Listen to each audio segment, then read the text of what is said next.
রাজুক থেকে ক্ষমতার অপব্যবহার করে ৩০ কাঠা প্লট গ্রহণের পৃথক ৩ মামলায় সাবেক প্রধানমন্ত্রী শেখ হাসিনা, বোন শেখ রেহানা, রেহানার ছেলে রেদওয়ান মুজিব সিদ্দিক ববি, মেয়ে টিউলিপ রিজওয়ানা সিদ্দিক, আসমিনা সিদ্দিক সহ ৫৩ জনের বিরুদ্ধে গ্রেপ্তারি পরোয়ানা জারি করেছে আদালত। রোববার ঢাকার মেট্রোপলিটন সিনিয়র স্পেশাল জজ জাকির হোসেন গালিবের আদালত দুদকের দেয়া চার্জশিট আমলে নেন। পলাতক থাকায় আদালত তাদের বিরুদ্ধে গ্রেপ্তারি পরোয়ানা জারি করেছে।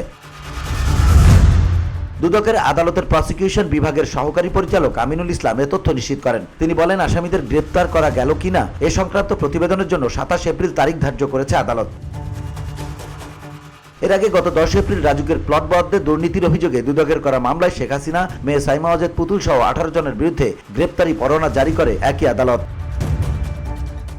ক্ষমতার অপব্যবহার ও অনিয়মের মধ্য দিয়ে পূর্বাচল নতুন শহর প্রকল্পে ১০ কাঠা প্লট নেয়ার অভিযোগে শেখ রেহানার বিরুদ্ধে গত ১৩ জানুয়ারি মামলা করে দুদকের উপপরিচালক সালাউদ্দিন। মামলায় টিউলিপ রিজওয়ানা সিদ্দিক, শেখ হাসিনা সহ ১৫ জনকে আসামি করা হয়। মামলাটি তদন্ত শেষে গত ১০ মার্চ তদন্ত প্রাপ্তে আরও ২ আসামি সহ শেখ রেহানা, শেখ হাসিনা, টিউলিপ রিজওয়ানা সিদ্দিকী সহ ১৭ জনের বিরুদ্ধে আদালতে চার্জশিট দাখিল করেন মামলার তদন্ত কর্মকর্তা দুদকের সহকারী পরিচালক আফনান জান্নাত কেয়া।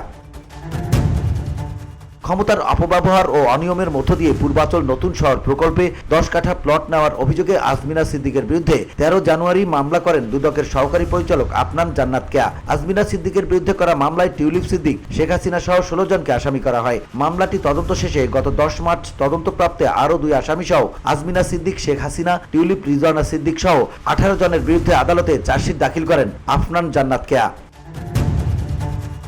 পৃথক ৩টি মামলায় শেখ রেহানা, তার ছেলে রেদওয়ান মুজিব সিদ্দিক ববি ও মেয়ে আসমিনা সিদ্দিককে প্রধান আসামি করা হয়েছে। টিউলিপ রিজওয়ানা সিদ্দিক এবং সাবেক প্রধানমন্ত্রী শেখ হাসিনাকে সহযোগী আসামি করা হয়।